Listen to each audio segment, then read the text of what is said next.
अस्सलामुअलैकुम दोस्तों, आज हम बात करने जा रहे हैं एक बहुत ही अहम लफ्ज़ की कंसिस्टेंट। लेकिन पहले चलिए समझते हैं इसका मतलब और इस्तेमाल उर्दू में।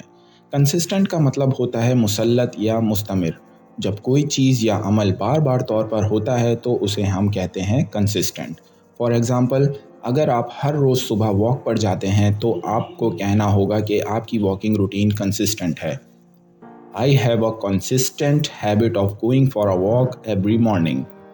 और अगर आप किसी काम में हमेशा बार बार तौर पर परफॉर्म करते हैं तो वो भी कंसिस्टेंट होना कहलाता है। She is consistent in delivering high quality work.